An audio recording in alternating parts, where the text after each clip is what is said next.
പ്രിയപ്പെട്ടവരെ, കേൾക്കാമല്ലോ അല്ലേ? എല്ലാവർക്കും നമസ്കാരം. ഞാനിവിടെ കുറച്ചൊരു അമ്പരപ്പോടു കൂടിയാണ് നിൽക്കുന്നത്. ഒന്ന്, എൻ്റെ മുമ്പിൽ ഈ വലിയ മനുഷ്യൻ്റെ പ്രതിമ ഇങ്ങനെ തല താഴ്ത്തിപ്പിടിച്ച് നിൽക്കുകയാണ്. അത് കാണുന്നത് വളരെ വളരെ എന്താ പറയുക, ഹംബ്ലിംഗ് ആയിട്ടുള്ളൊരു സംഭവമാണ്. കാരണം പുള്ളി പറയുന്നത് അത്യാവശ്യം കാര്യങ്ങൾ മാത്രം പറയുക, കാര്യം മാത്രം പ്രസക്തമായി, എന്നാൽ വളരെ ഗൗരവത്തോടു കൂടി ജീവിക്കുക എന്ന് ജീവിതം കൊണ്ട് കാണിച്ചു തന്ന ഒരു വ്യക്തിയുടെ മുന്നിൽ നിന്നുകൊണ്ട് സംസാരിക്കുകയാണ്. രണ്ടാമത്തത്, സത്യം പറഞ്ഞാൽ ഇന്നത്തെ ഈ വിഷയത്തിൽ എന്തിനാണ് എന്നെ അവതരിപ്പിക്കാൻ ക്ഷണിച്ചത് എന്നുള്ളത് എനിക്ക് അറിഞ്ഞുകൂടാ. കാരണം ഇതിനു മുമ്പത്തെ ആൾക്കാരുടെ പാനലൊക്കെ കണ്ടപ്പോൾ ഞാൻ ഞെട്ടി. മൈത്രേയൻ, ശ്രീജിത്രൻ, കാർത്തികൻ സാർ നാളെ വരുന്നു, വി ജി മാഷ്. അപ്പോൾ ഇങ്ങനെ വളരെ പ്രഗത്ഭരും അവരവരുടെ വിഷയമേഖലയിൽ വളരെ ആഴത്തിൽ കാര്യങ്ങൾ അറിയുന്നവരൊക്കെ വന്ന് സംസാരിച്ച ഒരു വേദിയിലാണ് ഇതിനിടയിൽ മാധ്യമങ്ങളെപ്പറ്റി സംസാരിക്കാൻ മാധ്യമങ്ങളുമായി ഒരു ബന്ധവുമില്ലാത്ത എന്നെ മാധ്യമപ്രവർത്തകൻ എന്ന് സ്വാഗത പ്രസംഗകൻ പറഞ്ഞു. ഞാനൊരു മാധ്യമപ്രവർത്തകനല്ല എന്ന് മാത്രമല്ല, മാധ്യമ വിമർശനം ഞാൻ നടത്തുന്ന ഒരാളുമല്ല. അപ്പോൾ നിങ്ങൾ വിചാരിക്കുക എന്തുകൊണ്ടായിരിക്കും എന്നെ വിളിച്ചതെന്ന് ചോദിച്ചാൽ, എനിക്ക് തോന്നുന്നത് അതിൻ്റെ ഒരു ചെറിയൊരു സൂചന നമ്മുടെ പാർവതി മാം ഇവിടെ പറഞ്ഞു. 2025 ജനുവരി 24 വൈകുന്നേരം ഒരു 3:30 മണിയായപ്പോൾ ഞാനൊരു ഫേസ്ബുക്ക് പോസ്റ്റ് ഇട്ടിരുന്നു. ഫേസ്ബുക്ക് പോസ്റ്റ് ഇങ്ങനെയാണ് തുടങ്ങുന്നത്: ഇത് മാധ്യമ തെമ്മാടിത്തത്തിൻ്റെ അങ്ങേയറ്റമാണ് എന്ന് പറഞ്ഞിട്ട് ആ പോസ്റ്റ് തുടങ്ങിയത്. അതിന് കാരണവും എന്താണെന്നുള്ളത് മാം ഇവിടെ പറഞ്ഞ ഒരു കാര്യം തന്നെയാണ്. കാരണം അന്ന് വന്ന ആ പത്രത്തിലെ ആ ഫ്രണ്ട് പേജ്, ഞാൻ രാവിലെ എനിക്കൊരു പണിയായിട്ട് ഞാൻ വീട്ടിൽ നിന്ന് ഇറങ്ങി പോയപ്പോൾ പത്രം കണ്ടിരുന്നില്ല. അല്ലെങ്കിലും ഞാൻ പത്രം വായിക്കാറില്ല, സത്യസന്ധമായിട്ട് പറയാം. പത്രങ്ങൾ മാധ്യമ വിമർശനത്തിന് വന്നിരിക്കുന്ന ആളാണ്, ഞാൻ പത്രം വായിക്കാറില്ല. പത്രം വായിക്കാറില്ല എന്ന് പറയുമ്പോൾ ഫിസിക്കലായിട്ടുള്ള പ്രിൻ്റഡ് മെറ്റീരിയൽ വായിക്കാറില്ല എന്നാണ് ഉദ്ദേശിച്ചത്. പക്ഷേ അല്ലാതെയുള്ള ന്യൂസ് വായിക്കാറുണ്ട്. വിവിധ പത്രങ്ങളുടെ ആപ്പുകൾ എൻ്റെ മൊബൈൽ ഫോണിനകത്തുണ്ട്. റെഗുലറായിട്ട് ഞാനത് നോക്കാറുണ്ട്. അപ്പോൾ അന്ന് കാലത്തെ ന്യൂസൊക്കെ കണ്ടു. അതിനുശേഷം ജോലിക്കൊക്കെ പോയിട്ട് തിരിച്ച് വൈകുന്നേരം വീട്ടിലേക്ക് എത്തിയപ്പോൾ കാണുന്നത് അമ്മ, എൻ്റെ അമ്മയ്ക്ക് 70 വയസ്സിന് മുകളിലുണ്ട്, ആള് പാനിക്കായിട്ട് ഇരിക്കുന്നതാണ്. അപ്പോൾ ഞാൻ ചോദിച്ചു എന്താ കാര്യം എന്ന് ചോദിച്ചപ്പോൾ പറഞ്ഞു, പൈസ നിർത്താൻ പോകുന്നു എന്ന് പത്രത്തിലുണ്ടല്ലോ. അപ്പോൾ ഞങ്ങളുടെ വീടിന് തൊട്ട് താഴെ ഒരു ഫാമിലി ഉണ്ട്. അവർ കുറച്ച് പ്രായമുള്ള ആൾക്കാരാണ്, ഒരു 70-75 വയസ്സുള്ള ഒരു കപ്പിളാണ്. അവർ ഇതുവരെയും ഗൂഗിൾ പേ എന്ന് പറഞ്ഞൊരു സംഭവം ഉപയോഗിച്ചിട്ടേയില്ല. അവർക്കത് താല്പര്യവുമില്ല, പേടിയുമാണ്. കാരണം ഇതൊരു വഴി എന്തെങ്കിലും അബദ്ധങ്ങളൊക്കെ പറ്റുമോ. ഇവർ ഈ പത്രം കണ്ടിട്ട് പേടിച്ചിട്ട് വീട്ടിൽ അമ്മയോട് വന്ന് പറഞ്ഞു. അപ്പോൾ അമ്മ ഇത് കണ്ട് അമ്മയും ഭയന്നു. കാരണം അമ്മയ്ക്കും ഗൂഗിൾ പേ ഉപയോഗിക്കാൻ അത്ര കോൺഫിഡൻസ് ഇല്ല, അല്ലെങ്കിൽ ഇതുപോലത്തെ പേയ്മെൻറ്റ് ആപ്ലിക്കേഷൻസ് താല്പര്യമില്ല. അപ്പോൾ ഇവർ പറയുന്നത് വെച്ച് കഴിഞ്ഞാൽ, ഇത് ഈ ഫെബ്രുവരി 1-ാം തീയതി മുതൽ നിർത്തിക്കഴിഞ്ഞാൽ ഞങ്ങൾ എന്ത് ചെയ്യും? ഒരു മുതിർന്ന വ്യക്തികൾ എന്ന നിലയിൽ ഞങ്ങൾക്ക് സ്വാഭാവികമായിട്ടും ചിലവുകളുണ്ട്, പുറത്തു പോകണം, സാധനം വാങ്ങിക്കണം, ഇതിനൊക്കെ പൈസ കൊടുക്കാനില്ലാതെ ഡിജിറ്റലി ഇതിനെപ്പറ്റി അറിയാത്ത ഒരാൾ എന്ത് ചെയ്യും? അപ്പോൾ ഞാൻ പറഞ്ഞു ഇത് വെറുതെ തോന്നിയതായിരിക്കും. അപ്പോൾ പറഞ്ഞല്ല, ന്യൂസ് കണ്ടോളൂ. അങ്ങനെയാണ് ഞാൻ ഈ വാർത്ത ആദ്യം കാണുന്നത്. ഒരു സെക്കൻഡ് നേരത്തേക്ക് ഇതൊരു തെറ്റായ വാർത്തയാണ് എന്നൊരു തോന്നലുണ്ടെങ്കിലും ഇതിനു മുമ്പ് കുറച്ച് വർഷങ്ങൾക്ക് മുമ്പ് ഒരു നവംബർ 8-ാം തീയതി ഇതുപോലെ വളരെ അയഥാർത്ഥമായ ഒരു കാര്യം നമ്മുടെ ജീവിതത്തിൽ നടന്നത് നേരിട്ട് കണ്ട ഒരു വ്യക്തി ആയതുകൊണ്ട് ഇത് സംഭവിക്കാൻ സാധ്യതയുണ്ടെന്ന് എനിക്ക് തോന്നി. ഞാനിപ്പോൾ ന്യൂസ് എടുത്ത് വായിച്ചു, ഒന്നും ഒരു ക്ലൂവും കിട്ടുന്നില്ല, എന്തൊക്കെയോ എഴുതി വെച്ചിരിക്കുന്നു. പിന്നെ അടുത്ത ന്യൂസ് നോക്കിയപ്പോൾ സൈഡിൽ ചൊവ്വയും ഭൂമിയും തമ്മിലുള്ള ഗോളാന്തര മത്സരത്തിൽ ഭൂമി ജയിച്ചു. അപ്പോൾ എനിക്ക് കിളിപോയി, ഇതെന്താ സംഭവം? അടുത്ത നോക്കുമ്പോൾ വയനാട്ടിലെ ഉരുൾപൊട്ടൽ ആർട്ടിഫിഷ്യൽ ഇൻ്റലിജൻസിൻ്റെ ഒരു സാധ്യത കൊണ്ട് തടയാൻ പറ്റി. അപ്പോൾ ഇതൊക്കെ പരസ്പര ബന്ധമില്ലാത്തതെന്ന് തോന്നുന്ന വാർത്തകൾ കണ്ടിട്ട് ഞാൻ ഈ പറഞ്ഞ പോലെ മാതൃഭൂമിയാണ് വീട്ടിൽ വാഴ്ത്തുന്നത്. മാതൃഭൂമിയുടെ ഡേറ്റ് നോക്കി, എന്താണെന്നറിയില്ല, റിഫ്ലക്സ് ആക്ഷൻ പോലെ ഞാൻ ഡേറ്റ് നോക്കുമ്പോൾ 2025 ജനുവരി 24 ഡേറ്റ് കിടക്കണം. എന്നിട്ടും സംശയം തോന്നിയിട്ട് നോക്കുമ്പോഴാണ് വലതുവശത്തായിട്ട് മുകളിലായിട്ട് ഒരു ചെറിയ അക്ഷരത്തിൽ മാർക്കറ്റിംഗ് ഫീച്ചർ എന്ന ഒരു വാചകം കണ്ടത്. അത് കണ്ടതിൻ്റെ ആവേശത്തിലും സങ്കടത്തിലും ദേഷ്യത്തിലും ഞാൻ ഒരു ഫേസ്ബുക്ക് പോസ്റ്റ് അപ്പം ഇരുന്ന് ടൈപ്പ് ചെയ്തിടുകയായിരുന്നു. ഇത് മാധ്യമ തെമ്മാടിത്തത്തിൻ്റെ അങ്ങേയറ്റമാണ് എന്ന് പറഞ്ഞിട്ട് പോസ്റ്റ് ഇടുകയായിരുന്നു. കുറച്ച് വിശദാംശങ്ങളൊക്കെ വെച്ചുകൊണ്ട് പോസ്റ്റ് ഇട്ടു. ഒരു പക്ഷേ അത് വായിച്ചിട്ടായിരിക്കാം ഇതിൻ്റെ സംഘാടകർ എന്നെ വിളിച്ചിട്ടുണ്ടാവുക. അതായത് ഒരു ലേമാൻ പെർസ്പെക്റ്റീവ്, ഒരു സാധാരണക്കാരൻ്റെ കാഴ്ചപ്പാടിൽ മാധ്യമങ്ങൾ നമ്മളോട് ചെയ്യുന്ന ഈ ചതിയുടെ കഥകൾ ഒരു പൊതുവേദിയിൽ സംസാരിക്കുകയും അതിനെപ്പറ്റിയുള്ള ചർച്ചകൾ ഒന്ന് കോർഡിനേറ്റ് ചെയ്യുന്ന ഉള്ള ഒരു തോന്നലാണ് വിളിച്ചിട്ടുള്ളത് എന്നാണ് ഞാൻ വിചാരിക്കുന്നത്. എന്തായാലും ഇവിടെ വന്നു കഴിഞ്ഞപ്പോൾ മാമിനെ കണ്ടതോടുകൂടി എൻ്റെ ഗ്യാസ് പോയി. കാരണം ജേർണലിസം പഠിപ്പിക്കുന്ന ഒരു അധ്യാപിക ഇരിക്കുന്ന ഒരു വേദിയിൽ വന്ന് ഇത്തരത്തിലുള്ള ഒരു ചർച്ച നടത്തുക എന്ന് പറയുന്നത് കുറച്ച് കൂടിയ സംഭവമാണ്. പിന്നെ നിങ്ങളിൽ പലരുടെയും പ്രൊഫൈലും നിങ്ങളെ തലനരച്ച രൂപങ്ങളൊക്കെ കാണുമ്പോൾ വീണ്ടും ടെൻഷനാവുകയാണ്. എന്തായാലും എനിക്ക് പറയാനുള്ളത് പറഞ്ഞല്ലേ പറ്റും, പറഞ്ഞു പോവാം. അപ്പോൾ ഇത്തരത്തിലുള്ള ഈ ഒരു പ്രശ്നം മാം പറഞ്ഞതുപോലെ ആ ഒരു ദിവസത്തെ വാർത്ത ഒരു പെട്ടെന്നുണ്ടായ ഒരു മാറ്റമാണോ? പഴയൊരു സിനിമയിലെ ശങ്കരാടി പറഞ്ഞതുപോലെ ഇതൊരു റാഡിക്കലായിട്ടുള്ള മാറ്റമാണോ എന്നൊരു ചോദ്യം നമുക്ക് പരസ്പരം ചോദിക്കാം. എനിക്ക് തോന്നുന്നത്, അല്ലെങ്കിൽ ഞാൻ വായിച്ചിടത്തോളം എൻ്റെ മനസ്സിൽ തോന്നിയൊരു കാര്യം, ഇത് വളരെ പെട്ടെന്നുണ്ടായ ഒരു സുപ്രഭാതത്തിൽ പൊട്ടിവിരിഞ്ഞ ഒരു പരിപാടി ആയിരുന്നില്ല അന്ന് വന്നത്. അന്ന് സംഭവിച്ചത് ശരിക്കും പറഞ്ഞാൽ ഒരു സിനിമയുണ്ട്, പഴയൊരു സിനിമ, എൻ ഹരിഹർ നഗർ എന്ന് പറഞ്ഞൊരു സിനിമയുണ്ട്. അതിൽ 4 ചെറുപ്പക്കാർ, മുകേഷ്, ജഗദീഷ്, സിദ്ദിഖ്, അശോകൻ, ഇങ്ങനെ 4 ചെറുപ്പക്കാർ തൊട്ടടുത്ത വീട്ടിൽ താമസിക്കാൻ വരുന്ന ഒരു പെൺകുട്ടിയെ ഇംപ്രസ് ചെയ്യിക്കാൻ വേണ്ടി ആ പെൺകുട്ടിയുടെ മുത്തശ്ശനെയും മുത്തശ്ശിയെയും ഒന്ന് കമ്പനിയാക്കാൻ ഒരു പരിപാടി നടത്തുന്നുണ്ട്. അപ്പോൾ ജഗദീഷിൻ്റെ ക്യാരക്ടർ ഇങ്ങനെ നടന്നു പോകുമ്പോൾ ഈ മുത്തശ്ശൻ വരുന്നു. അപ്പം മുത്തശ്ശനെ ഞാനിപ്പോൾ ശരിയാക്കി തരാം, ഒഴിച്ചു മടക്കി കുപ്പിയിലാക്കാമെന്നും പറഞ്ഞിട്ട് ചെന്ന് പ്ലാൻ എന്ന് വെച്ച് കഴിഞ്ഞാൽ അടുത്ത് നിന്ന് ചെറുതായിട്ടൊന്ന് തട്ടുമ്പോൾ മുത്തശ്ശൻ അയ്യോ എന്ന് പറയുമ്പോൾ സോറി, എന്താണ് പേരെന്താണെന്നൊക്കെ ചോദിച്ചിട്ട് സോൾവ് ചെയ്യാം. ഇങ്ങനെ ഒരു ജഗദീഷ് കളിച്ചതാണ് അന്ന് നമ്മൾ കണ്ടത്. നമ്മളടുത്ത് ഇങ്ങനെ ഒരു കൃത്രിമമായ വാർത്ത കൊണ്ടുവരുന്നു. അപ്പോൾ നമ്മൾ അയ്യോ എന്ന് പറയുമ്പോൾ അയ്യോ പറ്റിച്ചേ, ഈ സാധനം ഫേക്ക് ആയിരുന്നേ, ഇതൊരു ആർട്ടിഫിഷ്യൽ ആയിട്ടുള്ള സംഭവമായിരുന്നു എന്ന് പറഞ്ഞ് നമ്മളെ ഒന്ന് ഞെട്ടിക്കുക. അതിലൂടെ ജെയിൻ യൂണിവേഴ്സിറ്റിയുടെ ആ ഫ്യൂച്ചർ ഓഫ് ഗ്ലോബൽ ഫ്യൂച്ചർ സമ്മിറ്റോ അങ്ങനെ എന്തോ ഒരു പേരാണ്, ആ ഒരു ഫ്യൂച്ചർ സമ്മിറ്റിലേക്ക് നമ്മളെ ശ്രദ്ധ ക്ഷണിക്കുക എന്ന ഒരു ആരുടെയോ തലയിൽ ഉദിച്ച ഒരു കുബുത്തിയെ ഉപയോഗിക്കാൻ ഒരു ശ്രമം നടത്തിയതാണ്. പക്ഷേ ആ സിനിമയിൽ കാണിച്ചതുപോലെ തന്നെ ജഗദീഷ് എന്ന് തട്ടിയത് കുറച്ച് ശക്തിക്കായിപ്പോയി. ഈ തട്ടലിൻ്റെ ശക്തി തന്നെയാണ് അന്നത്തെ ദിവസം നമുക്കും കിട്ടിയത്. നമ്മൾ കണ്ടത്, ആദ്യത്തെ വാർത്തയായി നമ്മൾ ശ്രദ്ധിച്ചത് ഡിജിറ്റൽ കറൻസി മാത്രമേ ഉള്ളൂ എന്ന വാർത്തയാണ്. അതിൻ്റെ ഒരു ഹിസ്റ്ററിക്കൽ കോണ്ടെക്സ്റ്റ് വെച്ചിട്ട് നമ്മൾക്ക് ഇന്ത്യയിൽ കറൻസി നിരോധിച്ച രാഷ്ട്രമാണ്. 500ൻ്റെയും 1000ൻ്റെയും കറൻസി ഒരു രാത്രിയിൽ നിരോധിച്ച രാഷ്ട്രമായതുകൊണ്ട് നമ്മൾ ഞെട്ടുകയും ചെയ്തു. ഈ ഞെട്ടലിൻ്റെ തുടർച്ചയായിട്ട് നമ്മൾക്ക് രോഷമുണ്ടാവുകയും പിറ്റേ ദിവസം ഒരു അപ്പോളജി എല്ലാ പത്രങ്ങളും കൊണ്ടുവരാൻ നിർബന്ധിതരാവുകയും ചെയ്തു. ഇത് ഒരു മാർക്കറ്റിംഗ് ഫീച്ചർ ആയിരുന്നു എന്നൊക്കെ പറഞ്ഞിട്ട് സംഭവത്തിലേക്ക് കൊണ്ടുവരാൻ പറ്റി. കുറേ നാളുകൾക്ക് ശേഷം പ്രസ് കൗൺസിൽ ഓഫ് ഇന്ത്യ ഔദ്യോഗികമായിട്ട് ഈ എല്ലാ പത്രങ്ങളോടും, ദേശാഭിമാനി മാത്രമായിരുന്നു അതിൽ മാറി നിന്നൊരു പത്രം, ബാക്കി എല്ലാ പത്രങ്ങളോടും കാരണം കാണിക്കൽ നോട്ടീസ് അയക്കുകയും ഇത് വളരെ ശരിയല്ലാത്ത, വളരെ അൺഎത്തിക്കലായിട്ടുള്ളൊരു പരിപാടിയാണെന്ന് പറയുകയും ചെയ്തു. അപ്പോൾ എൻ്റെ ചോദ്യം, അത് അന്നത്തെ ദിവസം അൺഎത്തിക്കലായി ഇത് ചെയ്തു. അപ്പോൾ എല്ലാ ദിവസവും നിങ്ങൾ കാണിച്ചുകൊണ്ടിരിക്കുന്നതോ? നമ്മൾ വായിക്കുന്ന ഓരോ ദിവസത്തെയും പത്രത്തിൽ ഇതുപോലെ മാർക്കറ്റിംഗ് ഫീച്ചർ എന്ന ഹെഡിങ് ഇല്ലാതെ കൃത്യമായി വരാറുണ്ട്. പലപ്പോഴും ആ മാർക്കറ്റിംഗ് ഫീച്ചർ നടത്തുന്നത് പല രാഷ്ട്രീയ കക്ഷികൾക്കും വേണ്ടിയിട്ടാണ്. ഇന്ന് രാവിലത്തെ പത്രം ഞാൻ എടുത്ത് നോക്കുമ്പോൾ ഒരു സംസ്ഥാനത്തിൻ്റെ ഒരു ഇലക്ഷൻ ജയിച്ചതിൻ്റെ ആഘോഷമാണ്. എന്തൊരു സന്തോഷമാണെന്നറിയോ അതിനകത്തെ ആൾക്കാർക്ക്. വളരെ രസകരമായിട്ട് പ്രതിപക്ഷത്തിൽ നിൽക്കുന്ന വ്യക്തികളെ താറടിച്ച് കാണിക്കുന്ന പലതരത്തിലുള്ള കാർട്ടൂണുകൾ നിറച്ചുകൊണ്ട് വലിയ നേട്ടം, എന്താ പറയുക, ആരെയോ മുങ്ങിച്ചവൻ പോയ ഒരാളിനെ രക്ഷിച്ചതുപോലെയൊക്കെയുള്ള ഒരു പ്രശംസാവചനങ്ങൾ കൊണ്ട് മുഴുകിയ ഒരു തരത്തിൽ ഒരു പത്രം, ഒന്നല്ല ഒരുപാട് പത്രങ്ങൾ നമ്മുടെ മുന്നിലേക്ക് കാര്യങ്ങൾ കൊണ്ടുവയ്ക്കുകയാണ്. ഇതിനൊക്കെ പുറമെയായി നമ്മൾ പലപ്പോഴും കണ്ടിട്ടുണ്ട് ചില പ്രത്യേകതരം വാർത്തകൾ അവർ സൃഷ്ടിച്ചെടുക്കുന്നത് നമ്മൾ എല്ലാ ദിവസവും കാണാൻ പറ്റുന്നൊരു സംഭവമാണ്. ഇത് കാലാകാലങ്ങളായി നടക്കുന്നതാണ്. അപ്പോൾ ചോദിക്കും, ഇത് എത്ര കാലമായി നടക്കുകയാണ്?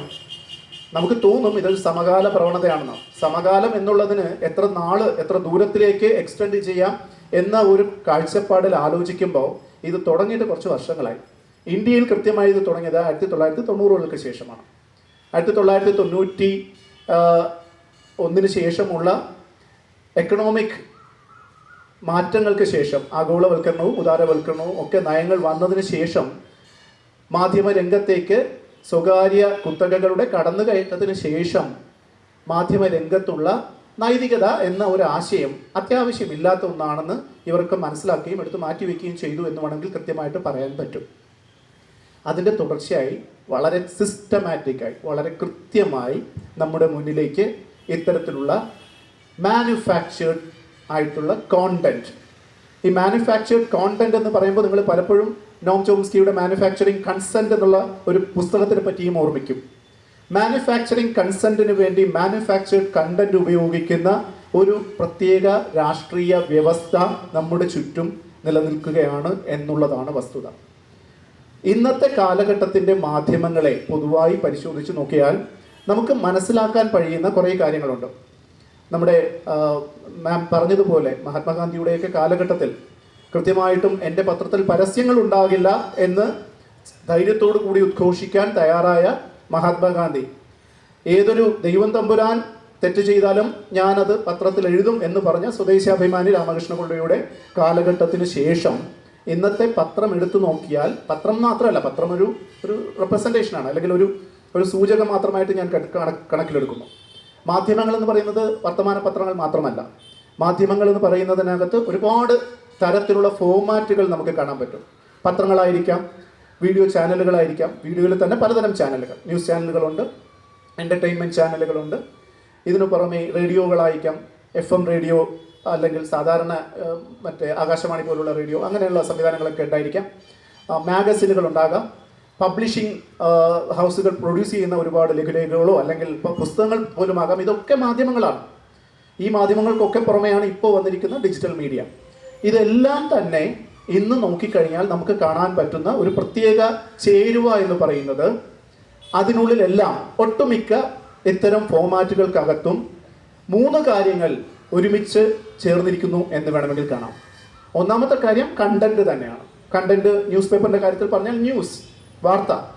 രണ്ടാമത്തത് വിനോദം, എൻ്റർടൈൻമെൻറ്റ്. മൂന്നാമത്തത് പരസ്യം. മുമ്പ് ഇത് 3 ആയിരുന്നു. എന്നാൽ ഇന്ന് ഇത് 3 ഒരുമിച്ചാണ് വരുന്നത്. നിങ്ങൾ വായിക്കുന്ന ഓരോ വാർത്തയ്ക്കകത്തും ഒരു ന്യൂസ് ഉള്ളത് പോലെ തന്നെ അതിനകത്തൊരു വിനോദത്തിൻ്റെ എലമെൻ്റ് കൂടി വച്ചിരിക്കുന്നുണ്ട്.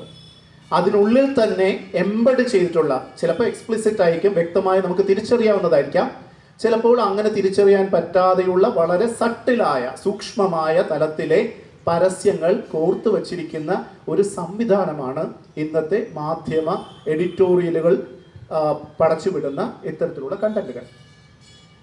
അപ്പോൾ ഇങ്ങനെ വരുന്ന ഇതിൻ്റെ ചേരുവ എന്താണെന്ന് കൂടി ഒന്ന് പരിശോധിക്കണമല്ലോ. പണ്ട് ഞാനൊരു എൻ്റെ അച്ഛൻ പറഞ്ഞു കേട്ടിട്ടുള്ളൊരു തമാശയുണ്ട്. ഞങ്ങൾ നാട്ടിലൊരു ഇറച്ചിക്കടക്കാരനുണ്ടായിരുന്നു. അപ്പോൾ പുള്ളിക്കാരൻ അന്നത്തെ സമയത്ത് ഈ കോഴിയിറച്ചിക്ക് ഭയങ്കര വില കൂടുതലാണ്. അപ്പോൾ ഈ ബീഫിനൊക്കെ വിലക്കുറവാണ്. അന്നത്തെ സമയത്ത് ഇദ്ദേഹം ഈ കോഴിയിറച്ചിക്കകത്ത്, ആട്ടിറച്ചിക്കകത്താണെങ്കിലും സഹിക്കാം, കോഴിയിറച്ചിക്കകത്ത് ബീഫ് ചേർക്കുന്നു എന്നൊരു വലിയ വ്യാപകമായ പരാതിയൊക്കെ വന്നപ്പോൾ ഇവർ കുറച്ച് പേരൊക്കെ ചെന്ന് ചോദ്യം ചെയ്തു, എന്താണ് സംഭവം. അപ്പോൾ ആദ്യമൊക്കെ പുള്ളി പറഞ്ഞു, ഇല്ല, അതൊക്കെ വെറുതെ പറയുന്നതാണ്, അങ്ങനെ ഞാനൊന്നും അഡൾട്രേറ്റ് ആയിട്ടുള്ള അങ്ങനെ ഒന്നും ചെയ്യാറില്ല എന്ന് പറഞ്ഞപ്പോൾ, മായം ചേർക്കാറില്ലെന്ന് പറഞ്ഞപ്പോഴത്തേക്കും ഇവർ ചോദിച്ചു, അങ്ങനെയല്ല, ഇതിന് നിങ്ങൾ തരുന്ന സാധനം ഡിഫറെൻ്റ് ആണെന്ന് പറയുമ്പോൾ പുള്ളി പറഞ്ഞു, അത് കുറച്ച് ഒരു രുചിക്ക് വേണ്ടി ഞാൻ ചേർക്കാറുണ്ട്. ഈ കുറച്ചെന്ന് വെച്ചാൽ എന്താണ്? കുറച്ചെന്ന് വെച്ച് കഴിഞ്ഞാൽ കുറച്ചൊക്കെ. അപ്പോൾ വീണ്ടും ചോദിച്ച് അവസാനം പുള്ളി പറഞ്ഞു, ശരി, സമാസമം ചേർക്കാറുണ്ട്, ഒന്നിന് കൂടെ അത്രയും തന്നെ ചേർക്കാറുണ്ട്. അപ്പോൾ ഈ ഒന്നിനത് എന്നുള്ളത് നിങ്ങൾ പറയുന്നത് ചേരുന്നില്ലല്ലോ. നിങ്ങൾ തരുന്ന സാധനത്തിനകത്ത് കോഴിയെ കാണാനില്ലല്ലോ. അത് പിന്നെ ഒരു കോഴിക്ക് ഒരു പോത്തിനല്ലി എനിക്ക് ചേർക്കാൻ പറ്റുള്ളൂ. അതാണ് ഒന്നിനൊന്നെന്ന് പറയുന്നത്. ഈ ഒരു ഇക്വേഷനാണ് മാധ്യമങ്ങൾക്കകത്ത് നിങ്ങൾ വായിക്കുന്ന വാർത്തകൾക്കകത്തുള്ളത്. പലപ്പോഴും ന്യൂസ് എന്ന് പറയുന്നത് പരസ്യത്തിനെ, അല്ലെങ്കിൽ പരസ്യം, വിനോദം എന്ന് പറയുന്നതും പരസ്യത്തിൻ്റെ ഒരു സംഭവമാണ്. വിനോദം നമ്മളെ ആകർഷിക്കാൻ ഉപയോഗിക്കുന്ന ഒരു ടോണാണ്. അപ്പോൾ അതിലേക്ക് ആൾക്കാരെ എത്തിക്കാനായി കൊണ്ടുവരുന്ന ഒരു ഉപാധിയായി ന്യൂസിനെ ഇവർ ഉപയോഗിക്കുന്നു. അപ്പോൾ ന്യൂസ് ഉണ്ടെങ്കിലേ നമ്മൾ പത്രം വായിക്കത്തുള്ളൂ. അതിനു വേണ്ടിയിട്ട് ന്യൂസ് ഉണ്ടാക്കുകയാണ്, മാനുഫാക്ചർ ചെയ്യുകയാണ്. ഈ ഉണ്ടാക്കി വരുന്ന ന്യൂസുകൾ നമ്മളെ ആകർഷിക്കുന്നതായിരിക്കണം. നമുക്ക് വായിക്കുമ്പോൾ രസം തോന്നണം, അല്ലെങ്കിൽ നമുക്ക് ഉദ്വേഗം തോന്നണം, നമുക്ക് കുറച്ച് ധാർമ്മിക രോഷം തോന്നണം. ഇത്തരത്തിലുള്ള ന്യൂസുകൾ വരുന്നത് പ്രൊഡക്റ്റീവായിട്ടുള്ള അല്ലെങ്കിൽ ഏതെങ്കിലും തരത്തിലുള്ള ഒരു വലിയ സംവാദ സാധ്യതയുള്ള വാർത്തകൾ നമുക്ക് ഇത്തരത്തിലുള്ള വർത്തമാന പത്രങ്ങളിൽ നിന്ന് അധികം കാണാൻ കഴിയില്ല. ചിലപ്പോൾ വരും, വളരെ റെയർ ആയിട്ടൊക്കെ. ഇപ്പോൾ ജെൻഡറിനെ പറ്റിയിട്ടുള്ള വളരെ പോസിറ്റീവായിട്ടുള്ള വാർത്തകൾ, അല്ലെങ്കിൽ അത്തരം ഡിസ്കഷനുകൾ, സാമൂഹിക നീതിയെ പറ്റിയുള്ള ഡിസ്കഷനുകൾ, അല്ലെങ്കിൽ പരിസ്ഥിതിയെ പറ്റിയിട്ടുള്ള ഡിസ്കഷനുകൾ, ഇതൊക്കെ നമ്മൾ നോക്കുമ്പോൾ കാണുന്നതെന്ന് വെച്ച് കഴിഞ്ഞാൽ ഞങ്ങളും എക്കോ ഫ്രണ്ട്ലി ആണ്, ഞങ്ങളും ജെൻഡർ സെൻസിറ്റീവ് ആയിട്ടുള്ള കാഴ്ചപ്പാടുകൾ പിന്തുടരുന്നവരാണ് എന്ന് കാണിക്കാൻ ചില ഹ്യൂമൻ ഇൻട്രസ്റ്റിംഗ് സ്റ്റോറി എന്ന രീതിയിൽ അവിടെയും ഇവിടെയും പ്ലേസ് ചെയ്യുന്നതല്ലാതെ ഒരു വിഷയം എന്ന രീതിയിൽ പരിസ്ഥിതിയെ അല്ലെങ്കിൽ ജെൻഡറിനെ അല്ലെങ്കിൽ സാമൂഹിക നീതിയെ ഒന്നും തന്നെ ഗൗരവമായി മാധ്യമങ്ങൾ കാണാറില്ല. അതേസമയം നിങ്ങൾ പത്രം എടുത്ത് നോക്കിക്കഴിഞ്ഞാൽ നിരന്തരമായി നിങ്ങൾക്ക് കാണാൻ പറ്റുന്ന ചിലതരം വാർത്തകളുണ്ട്. വളരെ കൃത്യമായി പറഞ്ഞാൽ ലൈംഗിക ചുവയുള്ള വാർത്തകൾ, കൃത്യമായി അതിൽ തന്നെ സ്പെസിഫിക് ആയിട്ടുള്ള റേപ്പ് അല്ലെങ്കിൽ ഏതെങ്കിലും തരത്തിലുള്ള അനാശാസ്യം എന്ന് പറയപ്പെടുന്ന ബന്ധങ്ങൾ ഒക്കെ തന്നെ അതിനകത്തേക്ക് പ്ലേസ് ചെയ്യുന്നതിൽ കൃത്യമായി ഇവർക്ക് ഒരു മടിയുമില്ല.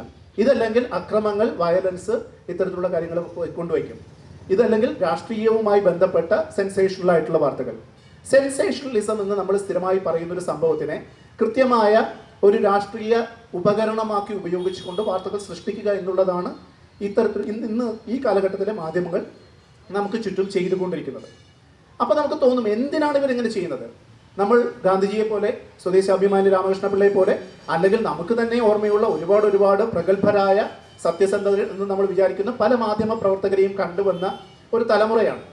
എന്നാൽ ഇന്നത്തെ കാലത്തെ മാധ്യമ പ്രവർത്തകർ ഇതൊന്നും ഇല്ലാത്ത ആൾക്കാരാണോ? ഇവരൊക്കെ എല്ലാവരും മോശക്കാരാണോ? ഒരു മോശക്കാരെ മാത്രം വെച്ചിട്ട് ഇങ്ങനെ ഒരു സംവിധാനം എങ്ങനെ കൊണ്ടുപോകുന്നു എന്ന അടുത്ത ചോദ്യം വരും. ആ മോശക്കാരെ മാത്രം വെച്ച് കൊണ്ടുപോകുന്നതല്ല, അവിടെയാണ് പാക്ക് ജേർണലിസം എന്ന അടുത്ത ഒരു തലമുണ്ടായി വരുന്നത്. ഒരു കൂട്ടം മാധ്യമ പ്രവർത്തകർ അല്ലെങ്കിൽ ഒരു സംഘം, ഒരു കമ്മ്യൂണിറ്റി ഉണ്ടായി വരികയും ആ കമ്മ്യൂണിറ്റി ഉണ്ടായി വരുന്നതിന് പല തരത്തിലുള്ള കാരണങ്ങൾ ഉണ്ടാവുകയും ചെയ്യും. ചില കാരണങ്ങൾ ഇതിൻ്റെ മാനേജ്മെൻറ്റ് ആവശ്യപ്പെടുന്നതായിരിക്കാം, അല്ലെങ്കിൽ ചില ഇവർക്കിടയിലുള്ള സൗഹാർദ്ദപരമായ ഈ കമറാഡറി എന്നൊക്കെ പറയും, സാഹോദര്യപരമായ ചില കാരണങ്ങളാൽ ഇത്തരം സംവിധാനങ്ങൾ ഉണ്ടായി വരുന്നതായിരിക്കാം. ഇതിനൊക്കെ പുറമെയായി ഏറ്റവും പ്രധാനമായിട്ടുള്ള മറ്റൊരു ഘടകം എന്ന് പറയുന്നത് മൂലധനം എന്ന ഒരു അവസ്ഥയുടെ ഒരു പ്രവർത്തനമാണ്. മാധ്യമങ്ങൾക്കകത്ത്, അത് ന്യൂസ് പേപ്പർ ആയിക്കോട്ടെ, ചാനലുകളായിക്കോട്ടെ, മാഗസിനുകളായിക്കോട്ടെ, ഈവൻ സോഷ്യൽ മീഡിയ ആയിക്കോട്ടെ, ഈ മാധ്യമങ്ങൾക്കകത്ത് മൂലധനം പ്രവർത്തിക്കുന്നതിനെ പറ്റി കൃത്യമായി അറിഞ്ഞാൽ മാത്രമേ എന്തുകൊണ്ട് ഇത്തരത്തിലുള്ള പ്രവർത്തന രീതികൾ ഇവർ പിന്തുടരുന്നു, എന്തുകൊണ്ട് ഈ നമ്മൾ നല്ലതെന്ന് പറയുന്ന അല്ലെങ്കിൽ വ്യക്തിപരമായി സംശുദ്ധരായ മാധ്യമ പ്രവർത്തകർക്ക് അവിടെ ചെല്ലുമ്പോൾ കീഴടങ്ങി കൊടുക്കേണ്ടി വരുന്നു. ഈ അടുത്ത കാലത്ത് തന്നെ നമ്മൾ കണ്ട ഒരു കൺഫെഷനുണ്ട്.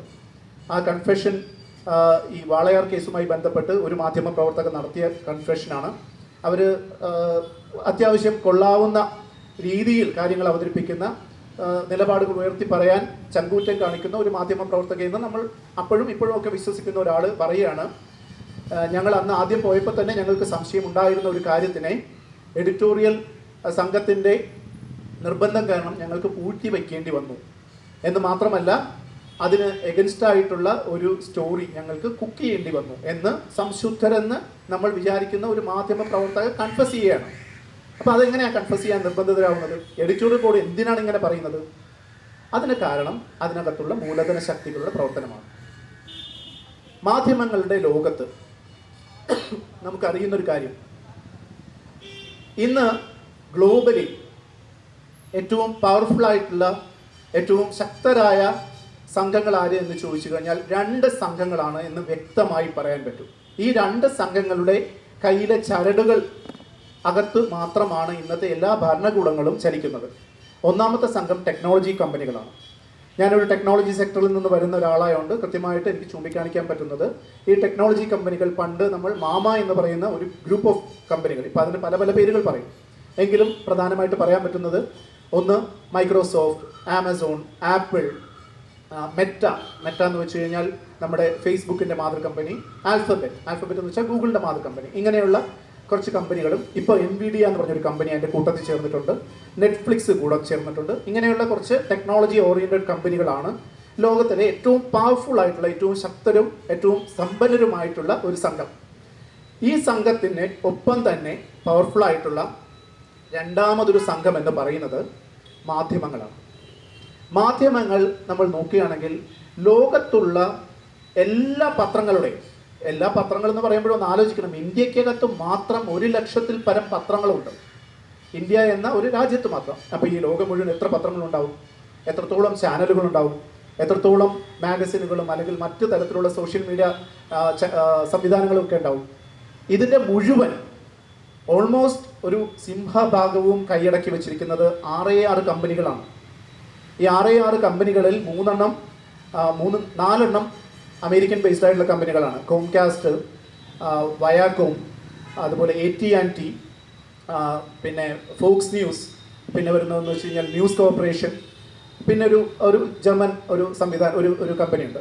ഇങ്ങനെ 6 കമ്പനികളാണ് ഈ ലോകത്തിലുള്ള മാധ്യമങ്ങളുടെ ഓൾമോസ്റ്റ് എല്ലാ ഷെയറുകളും കൈയടക്കി വെച്ചിരിക്കുന്നത് എന്ന് വേണമെങ്കിൽ പറയാം. അവർ തീരുമാനിക്കുന്ന അജണ്ടകൾ മാത്രമേ ഈ ലോകത്ത് നടക്കുന്നുള്ളൂ. അവർ പറയുന്ന എഡിറ്റോറിയൽ പോളിസികൾ മാത്രമേ ഈ ലോകത്ത് നടപ്പിലാക്കാൻ സാധിക്കുകയുള്ളൂ. ഇത് ലോകത്തിൻ്റെ കഥ. ഇന്ത്യയിലേക്ക് വന്നാലോ? ഇന്ത്യയിലേക്ക് വരികയാണെങ്കിൽ ഇന്ത്യയിൽ കുറച്ചൊക്കെ ഡൈവേഴ്സിറ്റി ഉണ്ടായിരുന്ന ഒരു രാജ്യം തന്നെയായിരുന്നു. 1990-കളിൽ വരെ ഇന്ത്യക്കകത്തുള്ള മാധ്യമങ്ങളുടെ കാര്യം നോക്കുകയാണെങ്കിൽ കൂടുതലും പബ്ലിക് ഓണർഷിപ്പ് ഉണ്ടായിരുന്ന ചാനലുകളായിരുന്നു. ഇപ്പോൾ TV ചാനലുകൾ നോക്കിക്കഴിഞ്ഞാൽ ദൂരദർശൻ ആയിരുന്നു നമ്മുടെ ഏറ്റവും പ്രധാനപ്പെട്ട ചാനൽ. ദൂരദർശൻ പോലും വരുന്നത് 1985-ലാണ്. അതിനുശേഷമാണ് പിന്നീട് നമ്മുടെ ഒരു 90-ന്റെ കാലഘട്ടം വരെയൊക്കെയാണ് ഈ ഇവരുടെ പബ്ലിക് ഓണർഷിപ്പിലുള്ള ചാനലുകളൊക്കെ മുന്നോട്ട് വന്നിരുന്നത്. ഇവൻ പത്രങ്ങൾ എടുത്ത് നോക്കിക്കഴിഞ്ഞാലും സ്വതന്ത്രമായ എഡിറ്റോറിയൽ പോളിസി നിലനിർത്താൻ പറ്റിയിരുന്ന പത്രങ്ങൾ അന്ന് വരെ ഉണ്ടായിരുന്നു. അതിനു മുമ്പൊക്കെ അടിയന്തരാവസ്ഥ ഉണ്ടായിരുന്ന കാലഘട്ടങ്ങളിൽ പോലും പിന്നീട് ഒരു സ്വതന്ത്രമായ ഒരു മാധ്യമ പ്രവർത്തനം നടത്താൻ കുറേയൊക്കെ കഴിഞ്ഞിരുന്ന ഒരു കാലഘട്ടത്തിൽ നിന്ന് 90-കൾക്ക് ശേഷം പതിയെ സ്വകാര്യ മുതലാളിത്തം ഇതിനകത്തേക്ക് കടന്നു വരാൻ തുടങ്ങി. ഇപ്പം നോക്കുകയാണെങ്കിൽ നമുക്ക് ഇന്ത്യയിൽ കാണാൻ പറ്റുന്ന ഏറ്റവും പ്രധാനപ്പെട്ട 3-4 ഗ്രൂപ്പുകളുണ്ട്. അതിൽ ഒന്നാമത്തെ ഗ്രൂപ്പ് ലോകത്തിലെ ഏറ്റവും വലിയ സമ്പന്നന്മാരിൽ ഒരാളായ മുകേഷ് അംബാനിയുടെ റിലയൻസ് ഗ്രൂപ്പാണ്. റിലയൻസ് ഗ്രൂപ്പിൻ്റെ കീഴിൽ മാത്രം 74 ചാനലുകളുണ്ട്.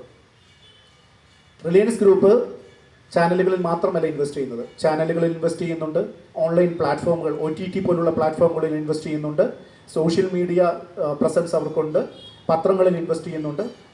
ഇങ്ങനെ വലിയ രീതിയിലുള്ള ന്യൂസ് ആൻഡ് എൻ്റർടൈൻമെൻറ്റ് സെക്ടറിൽ പ്രവർത്തിക്കുന്ന വലിയ സംഘങ്ങളെ നിയന്ത്രിക്കുന്ന ഒരു വലിയ കോൺഗ്ലോമറേറ്റായി റിലയൻസ് ഗ്രൂപ്പ് മാത്രം നിലനിൽക്കുന്നു. രണ്ടാമത് വരുന്നത് അദാനി ഗ്രൂപ്പാണ്. ഇതിന് ശേഷം സീ നെറ്റ്വർക്ക് വരുന്നു. അതിനുശേഷം പിന്നെ പ്രാദേശികമായിട്ടുള്ള ഓരോന്നിനെയും നോക്കുകയാണെങ്കിൽ നമുക്കറിയാം കേരളത്തിനകത്ത് മലയാള മനോരമയാണ് ഏറ്റവും മുമ്പിൽ നിൽക്കുന്നത്. അതിൻ്റെ തൊട്ട് താഴെ നിൽക്കുന്നത് മാതൃഭൂമിയാണ്. ഈ മാതൃഭൂമിയും മലയാള മനോരമയും ചേർന്നിട്ട് നമ്മുടെ കേരളത്തിൻ്റെ സിംഹഭാഗത്തിനെ ദിവസവും രാവിലെ ഈ പത്രം വായിപ്പിക്കുന്നുണ്ട്. അല്ലെങ്കിൽ അറ്റ്ലീസ്റ്റ് വീടുകളിൽ പത്രം എത്തുന്നുണ്ട്. ചെറുപ്പക്കാർ ഒരുപക്ഷെ വായിക്കുന്നുണ്ടാവില്ല, മുതിർന്ന ആൾക്കാർ ശീലം കാരണം ഇത് വായിച്ചുകൊണ്ടേ ഇരിക്കുന്നുണ്ട്. അവർക്കതിൽ നിന്ന് ഒഴിഞ്ഞു പോകാൻ പറ്റില്ല. കാരണം എന്ന് വെച്ച് കഴിഞ്ഞാൽ രാവിലെ ചായ കുടിച്ചില്ലെങ്കിൽ തലവേദന വരും എന്നൊക്കെ പറയുന്നത് പോലെ പത്രം വായിച്ചില്ലെങ്കിൽ ചില അസ്കിതകൾ നമുക്കുണ്ട്. അതുകൊണ്ട് നമ്മളിത് നിർബന്ധമായിട്ടും വായിക്കുന്നു. അവിടെ എന്താ സംഭവിക്കുന്നത്? മാതൃഭൂമിയുടെ ഇന്നത്തെ പത്രം ഞാൻ എടുത്തു നോക്കി, ഞായറാഴ്ച ദിവസത്തെ പത്രമാണ്. 2 മാതാ അമൃതാനന്ദമയിയുടെ അപദാനങ്ങളാണ് എഴുതി വച്ചിരിക്കുന്നത്. മറ്റ് പലയിടങ്ങളിലും ഇപ്പോൾ ചെറുകോൽപ്പുഴ ഹിന്ദുമത പരിഷത്തിൻ്റെ സംഭവം, അല്ലെങ്കിൽ മാരാമൺ കൺവെൻഷൻ്റെ കഥകൾ, ഇങ്ങനെ മതം, ജാതി തുടങ്ങിയ സംവിധാനങ്ങൾ കൊടുക്കുന്ന അജണ്ടകൾക്കനുസരിച്ചിട്ടുള്ള വാർത്തകളാണ് ഈ പത്രം നിറയെ എഴുതി വച്ചിരിക്കുന്നത്. അതിനു പുറമെ ഡൽഹിയിൽ BJP ജയിച്ചതിൻ്റെ ആഘോഷ പരിപാടികൾ അവർ വളരെ വിശദമായി ഒരു 5 പേജിനകത്ത് എഴുതി വെച്ചിട്ടുണ്ട്. അതിനു പുറമെ രാഹുൽ ഗാന്ധിക്ക് മുട്ട കഴിക്കുന്നതിനെ പറ്റിയിട്ട്, രാഹുൽ ഗാന്ധി എന്ന് പറയുന്ന വ്യക്തി എന്ത് പറയുന്നു എന്നുള്ളതല്ല, അദ്ദേഹത്തിന് അവിടെ ഡൽഹിയിൽ ഒരു 0 സീറ്റ് കിട്ടിയതുകൊണ്ട് ഇതുവരേക്കും ചെറിയ മുട്ടകളാണ് കിട്ടിയത്. ഇപ്പോൾ ഒരു വലിയ മുട്ട, ആനമുട്ട കൊണ്ട് പുഴുങ്ങി കൊടുക്കുന്നത് പോലെ ഗോപികൃഷ്ണൻ തൻ്റെ ആ ഒരു പ്രത്യേക കഴിവ് ഉപയോഗിച്ചിട്ട് വളരെ വൃത്തിയായിട്ട് ആ രാഷ്ട്രീയം വരച്ചു വെച്ചിട്ടുണ്ട്. മാതൃഭൂമി എൻ്റെ കാര്യം അതാണ്. മനോരമ എടുത്തു നോക്കിക്കഴിഞ്ഞാൽ ഇതുപോലെ തന്നെ അവരുടെ രാഷ്ട്രീയം അവർ കൃത്യമായി പ്രൊക്ലെയിം ചെയ്യുന്നുണ്ട്. ഈ രാഷ്ട്രീയത്തിനൊരു കുഴപ്പമുണ്ട്. ഇവർ പറയുന്ന രാഷ്ട്രീയത്തിൻ്റെ കുഴപ്പം എന്ന് പറയുന്നത്, നമ്മൾ ഈ ബിഹേവിയറൽ സൈക്കോളജി പഠിക്കുന്ന ആൾക്കാരോട് ചോദിച്ചു കഴിഞ്ഞാൽ ചില കാര്യങ്ങൾ നിരന്തരമായി നമ്മളോട് പറഞ്ഞുകൊണ്ടിരുന്നാൽ ആ നിരന്തരം പറഞ്ഞുകൊണ്ടിരിക്കുന്നതിൽ കുറച്ചൊക്കെ ശരിയില്ലേ എന്ന് നമുക്ക് തോന്നുന്ന ഒരവസ്ഥയുണ്ട്. അതിൽ തന്നെ അർത്ഥസത്യങ്ങൾ കൃത്യമായി ഇടയ്ക്ക് ചേർത്ത് കഴിഞ്ഞാൽ ഈ പകുതി സത്യമുള്ളത് കൊണ്ട് ബാക്കിയും സത്യമാവില്ലേ എന്നൊരു തോന്നൽ വരും. ഒരു കൂട്ടം സംഭവത്തിനെ ഉറക്കെ പറഞ്ഞുകൊണ്ടിരിക്കുമ്പോൾ ആ ആൾക്കൂട്ടത്തിൻ്റെ പറയുന്ന രീതികൾക്ക് ശരികളുണ്ടല്ലോ എന്നുള്ള ചില തോന്നലുകളിലേക്ക് നമ്മൾ പോകും. ഇതിനെയൊക്കെ പറയുന്നത് കോഗ്നിറ്റീവ് ബയാസസ് എന്നാണ്. മനുഷ്യർ എന്ന നിലയിൽ നമ്മുടെ തലച്ചോറിനകത്ത് ഒരുപാട് തരത്തിലുള്ള പ്രവർത്തനങ്ങൾ നടക്കുന്നതിൽ ഒരു ഭാഗമായി നടക്കുന്ന ഒരു പ്രവർത്തനമാണ് ഈ കോഗ്നിറ്റീവ് ബയാസസ്.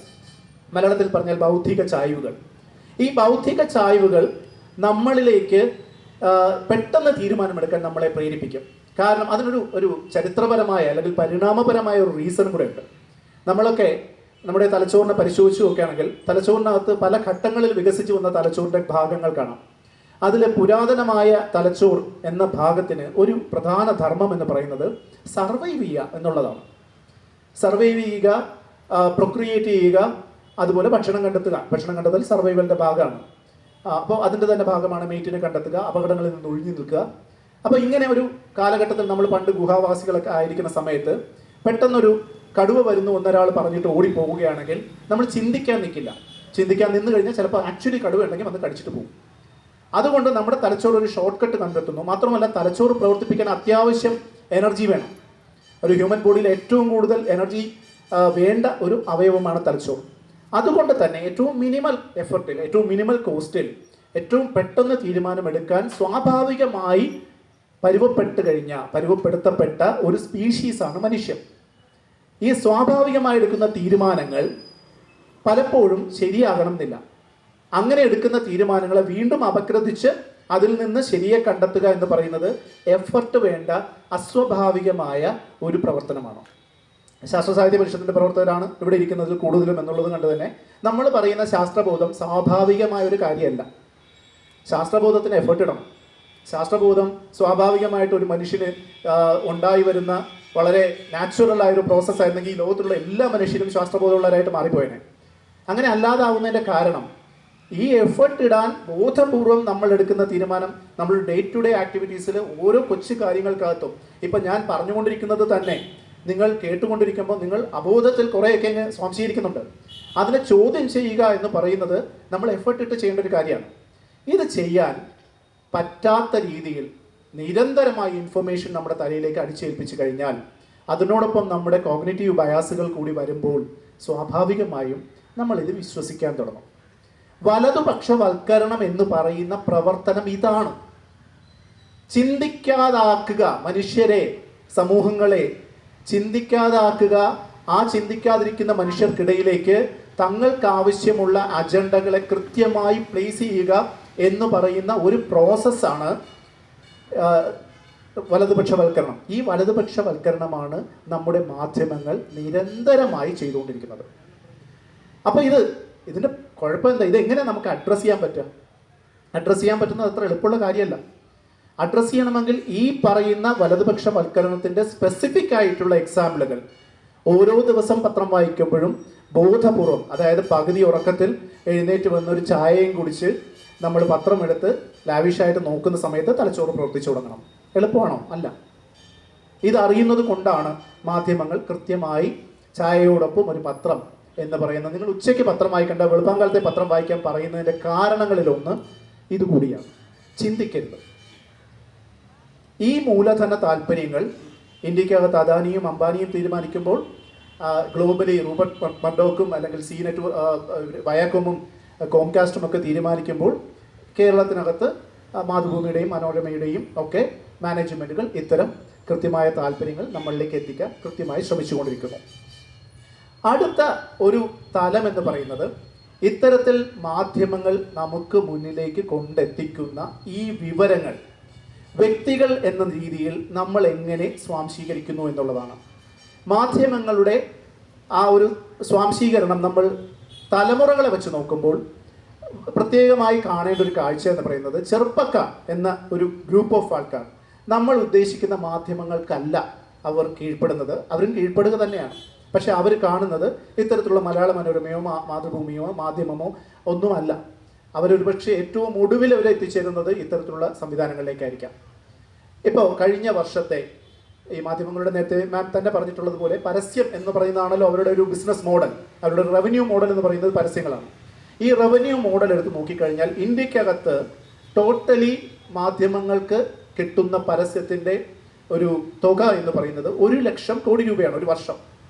1,00,000 കോടി. എത്ര പൂജ്യം ഉണ്ടെന്ന് നിങ്ങളൊന്ന് ആലോചിച്ച് നോക്കും.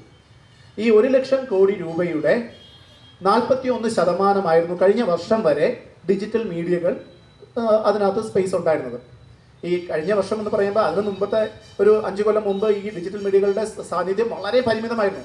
അത് കഴിഞ്ഞിട്ട് ഈ ഒരു 5-10 കൊല്ലം കൊണ്ടാണ് ഈ 41% എത്തിയത്. അത് ഒരു വർഷം കൊണ്ട് മാറിയത് 45%. അതായത് ഓരോ വർഷവും 5%, 10% വെച്ചിട്ട് ഡിജിറ്റൽ മീഡിയകൾ ഇത്തരത്തിലുള്ള മേഖലയിലേക്ക് കടന്നു കയറിക്കൊണ്ടിരിക്കുന്നു. ഡിജിറ്റൽ മീഡിയകളിൽ തന്നെ നമ്മൾ നോക്കുകയാണെങ്കിൽ മാധ്യമങ്ങളുടെ ഹയറാർക്കിയിൽ പണ്ട് നമുക്കറിയാം ഏറ്റവും പ്രോമിനൻ്റ് ആയി നിന്നിരുന്നത് പത്രങ്ങളായിരുന്നു. പത്രങ്ങൾക്കൊരു വിശ്വാസ്യത ഉണ്ടായിരുന്നു, പത്രങ്ങൾക്ക് വലിയ വലിയ പ്രാമുഖ്യമുണ്ടായിരുന്നു, അത് ഏറ്റവും കൂടുതൽ ആൾക്കാർ വായിക്കുമായിരുന്നു. ഇന്ന് ശരിക്കും പത്രങ്ങൾ ഓരോന്നായി, ഇത്തരത്തിൽ വലിയ പത്രങ്ങളല്ലാതെ ചെറിയ പത്രങ്ങൾ ഓരോന്നോരോന്നായി സിസ്റ്റമാറ്റിക്കായി അടച്ചുപൂട്ടലിൻ്റെ വക്കത്തെത്തിക്കൊണ്ടിരിക്കുകയാണ്. രണ്ടാം സ്ഥാനത്ത് നിന്നിരുന്നത് ന്യൂസുകൾ, ചാനലുകളായിരുന്നു. ചാനലുകൾ എടുത്തു നോക്കിക്കഴിഞ്ഞാലും 1990-നൊക്കെ ശേഷം വരുന്ന സ്വകാര്യ ചാനലുകൾ, ആദ്യം നമ്മൾ ഏഷ്യാനെറ്റിനെയൊക്കെ ഓർക്കുമ്പോൾ ഏഷ്യാനെറ്റിനോടൊക്കെ നമുക്ക് വലിയ മതിപ്പായിരുന്നു. പുതിയ തരം ഒരു ആശയ പരിസരം കൊണ്ടുവയ്ക്കുന്നു, പുതിയ തരത്തിലുള്ള ഒരു വിഷ്വൽ ഒരു സ്പേസ് നമ്മുടെ മുന്നിലേക്ക് കൊണ്ടുവയ്ക്കുന്നു, നവീനമായ പരിപാടികൾ കൊണ്ടുവയ്ക്കുന്നു. അതോടൊപ്പം ദൂരദർശൻ പഴയ സ്ഥിരം പരിപാടികളിലേക്ക് പോയപ്പോൾ നമ്മൾ സ്വാഭാവികമായിട്ട് ഇത്തരം സംവിധാനങ്ങളിലേക്ക് പോയി. പതിയെ പതിയെ അവയുടെ സ്വഭാവം മാറാൻ തുടങ്ങി. ഈ മൂലധന താല്പര്യങ്ങൾ അതിൽ പിടിമുറുക്കാൻ തുടങ്ങിയതോടുകൂടി തന്നെ അവർ കൂടുതൽ പരസ്യത്തിന് വേണ്ടിയും കൂടുതൽ ആൾക്കാരെ അട്രാക്ട് ചെയ്യാൻ വേണ്ടിയിട്ടും TRP റേറ്റിംഗ് കൂട്ടാൻ വേണ്ടിയിട്ടും അവർ പുതിയ തരത്തിലുള്ള പലതരം വക്രീകരണങ്ങളിലൂടെയും പലതരത്തിലുള്ള എന്താ പറയുക, നമുക്കൊട്ടും തന്നെ താല്പര്യമില്ലാത്ത ഫോമാറ്റിലുള്ള കാര്യങ്ങളെ കൊണ്ടുവരികയും ആൾക്കാരെ ഇങ്ങനെ മുൾമുനയിൽ നിർത്തുക. അതുകൊണ്ടാണ് ഈ സീരിയലുകളൊക്കെ ഇങ്ങനെ കാര്യങ്ങൾ പ്രസക്തമായത്. കാരണം ഓരോ സീരിയലിന് അവസാനവും നമുക്കിനി എന്ത് സംഭവിച്ചു എന്നൊരു തോന്നൽ വരും. ഈ ഓരോ സീരിയലിൻ്റെയും ഫോമാറ്റ് നമ്മൾ ശ്രദ്ധിച്ചാൽ, സീരിയൽ കാണുന്ന എത്ര പേര് ഈ കൂട്ടത്തിലുണ്ടെന്ന് എനിക്കറിയില്ല, ഞാൻ കാണാറുണ്ട്. കാണുന്നത് എന്തിനാണെന്ന് ചോദിച്ചു കഴിഞ്ഞാൽ ഇഷ്ടപ്പെട്ടിട്ട് കാണുന്നതല്ല, ഈ ചങ്ങാതിമാർ എന്താ ചെയ്യുന്നതെന്ന് അറിയാനായിട്ട് വല്ലപ്പോഴും കൂടിയൊക്കെ പോയി വെച്ച് നോക്കാറുണ്ട്. അപ്പോൾ കാണുന്നതെന്ന് വെച്ച് കഴിഞ്ഞാൽ ഒരു സീരിയലിൽ ഒരു നായിക, കഥകളൊക്കെ വളരെ രസകരമാണ്. ചില പ്രത്യേകതരം സൊസൈറ്റിയുടെ സ്റ്റീരിയോ ടൈപ്പുകളെ മാക്സിമം അതിലേക്ക് നമ്മുടെ ശ്രദ്ധയെ കൊണ്ടുവന്ന് സദാചാരത്തിന് പൂർണ്ണമായി അതിനകത്തേക്ക് സ്പെൻഡ് ചെയ്ത് അതിൻ്റെ എക്സ്പെൻസസിലാണ് ഈ പറയുന്ന സീരിയലുകൾ കഥ ഉണ്ടാക്കുന്നത്. അത് വേറൊരു കഥയാണ്. ഇതിൻ്റെ അവതരണത്തിൽ നോക്കിക്കഴിഞ്ഞാൽ ഈ അവതരണത്തിൻ്റെ സംഭാഷണ രീതിയും ബാക്ക്ഗ്രൗണ്ട് നോയ്സും ഒക്കെ വളരെ കൃത്രിമത്വമായിട്ടുള്ള ഒരു രീതിയിലാണ് ചെയ്യുന്നത്. അതിൽ ബാക്ക്ഗ്രൗണ്ട് നോയ്സ് എന്നുള്ള ഒറ്റ സാധനം എടുക്കാം. ബാക്ക്ഗ്രൗണ്ട് മ്യൂസിക് എന്നല്ല ഞാൻ പറയുന്നത്, ബാക്ക്ഗ്രൗണ്ട് നോയ്സാണ്. ഇപ്പോൾ 2 ക്യാരക്ടേഴ്സ് തമ്മിൽ പരസ്പരം സംസാരിക്കുന്നു. ഒരു അമ്മയും ഒരു മകളും തമ്മിൽ സംസാരിക്കുകയാണ്. അപ്പോൾ അമ്മ മകളോട് പറയുന്നു, മോളെ ഇന്ന് സാമ്പാറാണ് ഉണ്ടാക്കേണ്ടതെന്ന് പറയണമെങ്കിൽ ഈ സീരിയലിൽ കാണിക്കുന്നത് എങ്ങനെയാണ്? മോളെ സാമ്പാറാണ് ഉണ്ടാക്കുന്നത്. അത്ര ഒരു ലളിതമായൊരു വാചകമാണെങ്കിൽ ബാക്ക്ഗ്രൗണ്ടിൽ കേൾക്കുന്ന എന്താണ്? ചൻ ചൻ ചൻ ചൻ ചൻ ചൻ ചൻ ചൻ ചൻ. ഈ സാമ്പാർ ഉണ്ടാക്കുന്ന എന്തോ കുറ്റകൃത്യമാണെന്നൊരു തോന്നൽ നമുക്കുള്ളിൽ വരുത്തുന്ന ഒരു മെസ്സേജാണ് ഈ സാധനം ഈ നോയ്സിലൂടെ കിട്ടുന്നത്. ഇതെന്തുകൊണ്ടാണ് അവർ അത് ചെയ്യുന്നത്? വളരെ വളരെ ബോറായിട്ടുള്ള മ്യൂസിക് അല്ലെങ്കിൽ ബാക്ക്ഗ്രൗണ്ട് സ്കോർ അവർ കൊടുക്കാറുള്ളത്. എന്തിനാണ്? ഇവിടെയും നമ്മുടെ തലച്ചോറിൻ്റെ ലിംബിക് ബ്രെയിനിൻ്റെ ഒരു പ്രത്യേകതയാണ് അവർ ഉപയോഗിക്കുന്നത്. ലിംബിക് ബ്രെയിനിന് കൃത്യമായിട്ട് അറിയാം, ഒരു അപകടം വരുമ്പോൾ ഫൈറ്റ് ഓർ ഫ്ലൈറ്റ് എന്ന് പറഞ്ഞിട്ടൊരു സിമുലേഷൻ ഉണ്ടാവും. നമ്മുടെ ശരീരത്തിനകത്ത് കോർട്ടിസോൾ എന്ന് പറയുന്ന ഒരു പ്രത്യേകതരം ഹോർമോൺ പ്രൊഡ്യൂസ് ചെയ്യുകയും നമ്മൾ അലർട്ടാവുകയും ചെയ്യും. അലർട്ടായിട്ട് നമ്മൾ വളരെ സശ്രദ്ധം മറ്റുള്ളതിൽ നിന്നെല്ലാം ഫോക്കസ് മാറി ഇതിലേക്ക് ഫോക്കസ് ചെയ്യാൻ വേണ്ടി വലിയ ശബ്ദങ്ങൾ കേൾക്കുമ്പോൾ നമ്മൾ ഞെട്ടും, നമ്മുടെ കോർട്ടിസോൾ പ്രൊഡ്യൂസ് ചെയ്യും. ഈ ഫൈറ്റ് ഓർ ഫ്ലൈറ്റ് എന്നുള്ള ആ ഒരു പ്രത്യേക സാഹചര്യത്തിനെ സിമുലേറ്റ് ചെയ്യാൻ വേണ്ടിയിട്ടാണ് ഈ സീരിയലുകളുടെ ബാക്ക്ഗ്രൗണ്ട് നോയ്സ് ഇങ്ങനെ ആക്കുന്നത്. ഇങ്ങനെ അവരെടുക്കുന്ന ഓരോ ബോധപൂർവമായ തീരുമാനങ്ങളുടെ ഫലമായിട്ടാണ് നമ്മൾ ഇത്തരത്തിലുള്ള മാലീഷ്യസ് ആയിട്ടുള്ള മാലിന്യങ്ങൾ നമ്മുടെ ദൈനംദിന ജീവിതത്തിൽ കൊണ്ടു നടക്കുന്നത്. ഇതിൻ്റെ കുഴപ്പം എന്താ?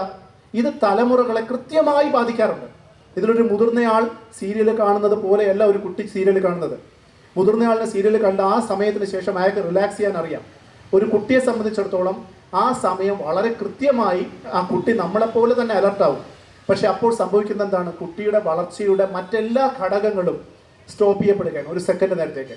ആ കുട്ടിയുടെ ഇമ്മ്യൂണിറ്റി എന്ന് പറയുന്ന സംവിധാനം സ്റ്റോപ്പ് ചെയ്യപ്പെടുകയാണ് ചെയ്യുന്നത്. കുട്ടിക്കുള്ളിൽ നടക്കുന്ന ശാരീരിക പ്രവർത്തനങ്ങൾ മന്ദഗതിയിലാവുകയും ഇത്തരത്തിലുള്ള അലേർട്ട് സിസ്റ്റങ്ങൾ ആക്റ്റീവ് ആവുകയുമാണ് ചെയ്യുന്നത്.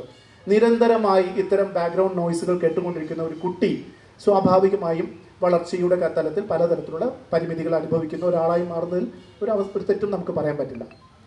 ഇത് ഒരു തലത്തിൽ ഈ പറയുന്ന ഒരു ചാനലുകളുടെ തലത്തിൽ അങ്ങനെ നടക്കുന്നു. ഇനി അടുത്ത മൂന്നാമത്തെ തലം പറയുന്നതാണ് ഈ ഡിജിറ്റൽ മാധ്യമങ്ങൾ. ഡിജിറ്റൽ മാധ്യമങ്ങൾ നമുക്കറിയാം, നമ്മളെല്ലാവരും ഉപയോഗിക്കുന്ന ഫേസ്ബുക്ക് ഉണ്ട്, അല്ലെങ്കിൽ കുറേയധികം ആൾക്കാർ ഉപയോഗിക്കുന്ന യൂട്യൂബ് ഉണ്ട്, വാട്സാപ്പ് ഉണ്ട്. ഇൻസ്റ്റഗ്രാം ഉണ്ട്, സ്നാപ്ചാറ്റ് ഉണ്ട്. ഇത് ഓരോന്നും നമ്മളിലേക്ക് വിഷയങ്ങളെ കൊണ്ടെത്തിക്കുന്നു. ഇപ്പോൾ തന്നെ ഈ ഇരിക്കുന്ന ആൾക്കാരുടെ എല്ലാവരുടെയും കയ്യിൽ ഫോണുണ്ടെന്ന് എനിക്കറിയാം. ആ ഫോണിനകത്ത് നിങ്ങൾക്ക് വാട്സാപ്പ് അല്ലെങ്കിൽ ഫേസ്ബുക്ക് ഉണ്ടെന്നും അറിയാം.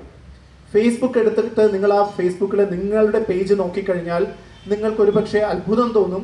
കാരണം എൻ്റെ ചുറ്റുമുള്ള ലോകം എന്നെപ്പോലെ ചിന്തിക്കുന്നവരുടെ ഒരു സംഘമാണല്ലോ. പരിഷത്തുകാർക്ക് തോന്നും, എൻ്റെ ചുറ്റുമുള്ള ഒരുവിധപ്പെട്ട ആൾക്കാരെല്ലാം പാരിഷത്തികമായ ആശയങ്ങൾ പിന്തുടരുന്നവരാണല്ലോ. കമ്മ്യൂണിസ്റ്റുകാർക്ക് തോന്നും, ഇതെല്ലാം കമ്മ്യൂണിസ്റ്റുകാരാണല്ലോ. അല്ലെങ്കിൽ എതിർക്കുന്നവരുണ്ടാകാം, പക്ഷേ അവരുടെ എണ്ണം പൊതുവെ കുറവാണല്ലോ. അല്ലെങ്കിൽ ഒരു കോൺഗ്രസ്സുകാരന് തോന്നും, ഇതെല്ലാം കോൺഗ്രസ് ആണല്ലോ. ഈ തോന്നലുണ്ടാക്കുന്നത് എങ്ങനെയാണ്? ഈ തോന്നലുണ്ടാക്കുന്നതും സാങ്കേതിക വിദ്യകൾ കൃത്യമായി നമുക്ക് വേണ്ടി നമ്മുടെ സമയത്തിലേക്ക് ഇത്തരം വിഷയങ്ങളെ ക്യൂറേറ്റ് ചെയ്ത് കൊണ്ടെത്തിക്കുന്നത് കൊണ്ടാണ്. ഇതിനെയാണ് എക്കോ ചേംബർ എന്ന് പറയുന്നത്. നമ്മൾ നമ്മുടെ തന്നെ ശബ്ദങ്ങൾ നിരന്തരം കേട്ടുകൊണ്ടിരിക്കുകയാണ്. നമ്മൾ നമ്മുടെ സംഘത്തിൻ്റെ അകത്ത് മാത്രം ഒച്ചകൾ ഉണ്ടാക്കുകയും അത് പരസ്പരം കേട്ട് തോളിൽ കൈയടിച്ചു പോവുകയും ചെയ്യുന്നു. അതിന് പുറമേക്കുള്ള ലോകത്തിനെ നമുക്ക് കാട്ടിത്തരുന്നില്ല. ആര്? അവിടെയും മൂലധന ശക്തികൾ കൃത്യമായി പ്രവർത്തിക്കുന്നുണ്ട്. ലോകത്തിലെ ഏറ്റവും വലിയ മാധ്യമ സംഘങ്ങൾ, ഞാൻ നേരത്തെ പറഞ്ഞ ഒരു 6 പുറമേക്കുള്ള മാധ്യമ സംഘങ്ങളിൽ ഏറ്റവും പ്രസക്തരായ 4-5 ആൾക്കാർ, ഒന്ന് ആമസോണാണ്, രണ്ടാമത്തത് മെറ്റയാണ്, മെറ്റാന്ന് വെച്ചാൽ ഫേസ്ബുക്കിൻ്റെ മാതൃകമ്പനിയാണ്, മൂന്നാമത്തത് ഗൂഗിളാണ്, നാലാമത്തത് നെറ്റ്ഫ്ലിക്സ് ആണ്. ഈ 4 സംഘങ്ങൾ മാധ്യമങ്ങളാണ്. നമ്മളിവരെ ടെക്നോളജി കമ്പനികളായിട്ടാണ് പലപ്പോഴും പറഞ്ഞുകൊണ്ടിരിക്കുന്നത്. ഞാൻ നേരത്തെ പറഞ്ഞ കൂട്ടത്തിലും ഈ 4 പേരുണ്ടായിരുന്നു. മാമാ കമ്പനിമാർ എന്ന് പറയുന്ന ആ ഗ്രൂപ്പിനകത്തും നിന്ന അതേ സംഘങ്ങൾ അവരുടെ ടെക്നോളജിയോടൊപ്പം അവർ കൃത്യമായി നമ്മളെ പരുവപ്പെടുത്താനുള്ള ടൂളുകൾ നമ്മുടെ കയ്യിലേക്ക് തന്നുകൊണ്ട് നമ്മളെ എക്കോ ചേംബറിനകത്ത് ഇട്ടുകൊണ്ട് നമുക്ക് വേണ്ടിയിട്ടുള്ള വിഷയങ്ങൾ അവർ ഓരോ ദിവസം തന്നുകൊണ്ടിരിക്കുന്നു. ഇതിൻ്റെ കുഴപ്പം എന്താ? ഇവിടെ കൺസെൻറ്റിനെ, ഇവിടെ നമ്മുടെ ഡിസിഷൻസിനെ മാനുഫാക്ചർ ചെയ്യാൻ പറ്റും. ഒരു എക്സാമ്പിൾ പറയാം. നമ്മുടെ ട്രംപ് ആദ്യമായിട്ട് ഇലക്ഷൻ വിജയിച്ചൊരു വർഷമുണ്ടല്ലോ, അതായത് 2008 2014 സംതിങ്. ആ വർഷത്തെ ഒരു വലിയ ഒരു സംഭവം ഉണ്ടായിരുന്നത് കേംബ്രിഡ്ജ് അനലിറ്റിക്ക എന്ന് പറയുന്ന ഒരു വലിയ കമ്പനി വലിയ വിവാദത്തിലാകപ്പെടുകയുണ്ടായി. ഈ കേംബ്രിഡ്ജ് അനലിറ്റിക്ക ചെയ്ത ഒരു ചെറിയ കാര്യമുള്ളൂ, ആ ഇലക്ഷനെ ഒന്ന് റിഗ് ചെയ്തു. എങ്ങനെ റിഗ് ചെയ്തു? ആ നാട്ടിലുള്ള, ഇപ്പോൾ ഇവിടെ വൈക്കത്താണ് ഇലക്ഷൻ നടക്കുന്നതെങ്കിൽ വൈക്കത്തുള്ള മനുഷ്യന്മാരുടെയൊക്കെ ഫേസ്ബുക്ക് ഡാറ്റ അങ്ങ് കളക്ട് ചെയ്തു. ഫേസ്ബുക്ക് ഡാറ്റ അനലൈസ് ചെയ്തു. ഡാറ്റ അനാലിസിസ് എന്ന് പറഞ്ഞിട്ടുള്ളൊരു ടെക്നോളജി മേഖലയുണ്ട്. ആ ഫേസ്ബുക്ക് ഡാറ്റ അനലൈസ് ചെയ്തിട്ട് അതിനകത്ത് നിന്ന് മനസ്സിലാക്കി, സാറിന് ഒരു പ്രത്യേക രാഷ്ട്രീയ കക്ഷിയോട് താല്പര്യമുണ്ട്, സാറ് വേറൊരു രാഷ്ട്രീയ കക്ഷിയാണ്, അല്ലെങ്കിൽ മൂന്നാമതൊരാൾ അവിടെ ഇരിക്കുന്ന ആൾ വേറൊരു പ്രത്യേക ഒരു മതത്തിൻ്റെ ഭാഗമായിട്ടുള്ള ആളാണ്. ഇങ്ങനെ പല പല വിഷയങ്ങളെ മനസ്സിലാക്കിക്കൊണ്ട് ഇവർക്കാവശ്യമുള്ള വിഷയങ്ങൾ മാത്രം അവർക്ക് കൊടുക്കാൻ തുടങ്ങി. അതോടൊപ്പം ഇപ്പോൾ ട്രംപ് ആണെങ്കിൽ, അല്ലെങ്കിൽ അതിന് പകരം അന്ന് ഇപ്പോൾ നമ്മുടെ ഹിലാരി ക്ലിൻ്റൺ ആണെങ്കിൽ, ഹിലാരി ക്ലിൻ്റനോ ട്രംപിനോ വേണ്ടിയിട്ടുള്ള പരസ്യവാചകങ്ങൾ ഇദ്ദേഹത്തിന് വേണ്ടി, ഇപ്പോൾ ഇദ്ദേഹം ഒരു വലതുപക്ഷ രാഷ്ട്രീയ പ്രവർത്തകനാണെങ്കിൽ വലതുപക്ഷ രാഷ്ട്രീയ പ്രവർത്തകനോടൊപ്പം ഹിലാരി ക്ലിൻ്റൺ നിങ്ങളെ അഭിവാദ്യം ചെയ്യുന്നു, എനിക്കിഷ്ടം ഇന്ന ഒരു രാഷ്ട്രീയ സംഘമാണെന്നൊക്കെ പറഞ്ഞിട്ടുള്ള അതിന് വേണ്ടി ക്യൂറേറ്റ് ചെയ്തിട്ടുള്ള ഒരു സംഭവത്തിനെ ഓരോ വ്യക്തികളിലേക്കും ഓരോ സംഘങ്ങളിലേക്കും എത്തിക്കാൻ തുടങ്ങി. അതായത് കൃത്യമായി വ്യക്തികളെ മനസ്സിലാക്കിക്കൊണ്ട് മാനിപ്പുലേറ്റ് ചെയ്യുന്ന ഒരു സ്ട്രാറ്റജി ഡെവലപ്പ് ചെയ്യുകയും ഇതിൻ്റെ ഗുണഭോക്താക്കളായി ആദ്യം ഉണ്ടായിരുന്നത് ട്രംപ് തന്നെയായിരുന്നു. ട്രംപ് മാത്രമല്ല, അന്ന് ആ വർഷം ഇന്ത്യക്കകത്തും ഒരു ഇലക്ഷൻ നടക്കണ്ടായിരുന്നു 2008. അപ്പോൾ ആ ഇന്ത്യക്കകത്ത് നടക്കുന്ന ഇലക്ഷനകത്തും നേട്ടം കൈവരിച്ചാരാ? ഇന്ത്യക്കകത്ത് പിന്നെ രാഷ്ട്രീയ കക്ഷികളുടെ വ്യത്യാസം ഉണ്ടായിരുന്നില്ല. BJPയും കോൺഗ്രസും ഒക്കെ അതിൻ്റെ സേവനങ്ങൾ എടുത്തിട്ടുണ്ടായിരുന്നു. പക്ഷെ കൂടുതൽ പൈസ കൊടുത്ത BJP ആയിരുന്നു. കൃത്യമായവർക്ക് അവർക്ക് അതിൻ്റെ ബെനിഫിറ്റ് കിട്ടുകയും ചെയ്തു. ഇങ്ങനെ ഫേസ്ബുക്ക് ഡാറ്റ ഉപയോഗിച്ചുകൊണ്ട് മനുഷ്യനെ മാനിപ്പുലേറ്റ് ചെയ്യാൻ പറ്റുന്ന ഒരു സംവിധാനം ആ കാലഘട്ടത്തിൽ ഉണ്ടായിരുന്നുവെങ്കിൽ ഇപ്പോൾ 2025 ഈ 2ാം മാസത്തിൽ നിൽക്കുന്ന നമ്മൾ മനസ്സിലാക്കേണ്ട ഒരു കാര്യം, ഈ കാലഘട്ടം ആർട്ടിഫിഷ്യൽ ഇൻ്റലിജൻസിൻ്റെ നിർമ്മിത ബുദ്ധിയുടെ കാലഘട്ടമാണ്. നിർമ്മിത ബുദ്ധി എന്നുള്ളത് കൃത്യമായി മനുഷ്യരെ അവരുടെ ഡാറ്റയെ പഠിക്കാൻ കപ്പാസിറ്റിയുള്ള, സ്വയം പഠിക്കാൻ കപ്പാസിറ്റിയുള്ള യന്ത്രങ്ങളുടെ ഒരു സംഘാതമാണ്, ഒരു കൂട്ടമാണ്. ആ നിർമ്മിത ബുദ്ധി ഉപയോഗിച്ചുകൊണ്ട് ഓരോ വ്യക്തിയെയും പേഴ്സണലൈസ് ചെയ്തുകൊണ്ട് ടാർഗറ്റ് ചെയ്യാൻ പറ്റുന്ന സംവിധാനങ്ങൾ ഇപ്പോൾ നിലവിലുണ്ട്. ഈ സംവിധാനങ്ങൾ ഉണ്ടാക്കുന്നത് ഈ വലിയ സംഘങ്ങളാണ്. ഗൂഗിളും മെറ്റയും ഇപ്പോൾ ഓപ്പൺ എഐയും ഇനിയിപ്പോൾ ഇങ്ങനെ ഇപ്പോൾ നമ്മുടെ ഇലോൺ മസ്കിൻ്റെ സ്ഥാപനവും ഒക്കെ ചേർന്നിട്ടുള്ള ആ ഒരു സംഘമാണ് ഇത് ഉണ്ടാക്കിക്കൊണ്ടിരിക്കുന്നത്.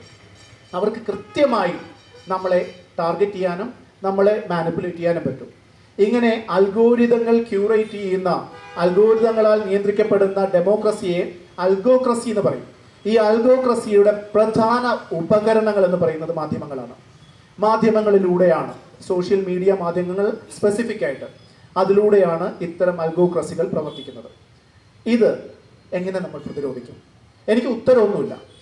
ഉത്തരം എന്ന് പറയുന്നത് ലോക്കലായിട്ടുള്ള സാമൂഹികമായ സംഘങ്ങൾ പരസ്പരം ചിന്തിക്കുന്ന, നേരത്തെ പറഞ്ഞ അത്രയും അസ്വാഭാവികമായ ശാസ്ത്രബോധത്തിൻ്റെ കൈകളും തലകളും ഉപയോഗിച്ചുകൊണ്ട് മാത്രമേ നമുക്കിതിനെ പ്രതിരോധിക്കാൻ പറ്റുള്ളൂ. പക്ഷേ ആ പ്രവർത്തനം അത്ര ചെറുതല്ല എന്ന് മാത്രം മനസ്സിലാക്കണം.